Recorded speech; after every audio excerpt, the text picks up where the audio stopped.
तो समस्त को नमस्कार। आपण मैंने तो जानी थे आमर जे कि यूट्यूबर दीपक नायक पुलिस अरेस्ट करिछि।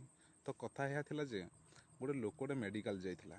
मेडिकल जापर ताकर कौन कारण सिक्यूरीटी सहित झगड़ा होता है गंडगोल होगा द्वारा माने सिक्यूरीटी माने एई लोकटी को अटैक करते जहाँद्वारा कि यार क्षत विक्षत होइछि। तो सेटा को नहीं कि आमर जे कि दीपक नायक सी माने किसी कथा उठे मेडिकल को लेकिन जहाँद्वारा कि मेडिकल सब कर्मचारी माने दीपक नायक को अरेस्ट कर दाबी करते। तो दीपक नायक को अरेस्ट कर जाइछि। तो गोटे कथा ये कहबार नाला बट दीपक नायक भल कि खराब कहबिनी से बट एत गोटे कथा कहबी मेडिकल जेहेतु सिक्यूरीटी ना उठला तेणुकर से किसी कहना चाहिए।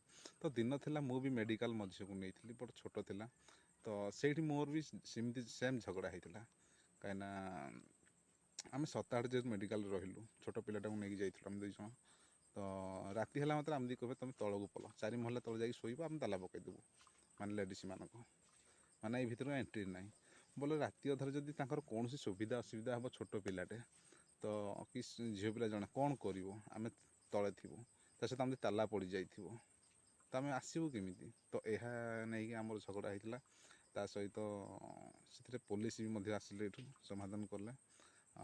ये समाधान कलापर से फिर भी कौन कहले माने जो लेडीज रही ना माने लेडीज रोगी से रे माने जेन्ट्स माने सिक्यूरीटी रे। तो है लेडीज सिक्यूरीटी दिज्वनी माने गोटे महिला लोकटे राति अधारे से केमी शोब बोली कौन जान कि ना। तो हेठी से गोटे सिक्यूरीटी बोले यहाँ नहीं आम दाबी करूँ। झगड़ाझाटी बहुत होता पुलिस आसते आम कंप्रोमाइज होता। तापर से दिन प्रतिदिन आम से शुणु बरंडे शुणु कुआड़े गलुनि कि घर बाहर शुणु बट ता सहित लेडीज सिक्यूरीटी रहिले महिला मानक जगियापाई। तो जदि किसी भूल कही क्षमा करदे, जब ठीक कही निहाती कौन सुंदर कमेंट करेंगे।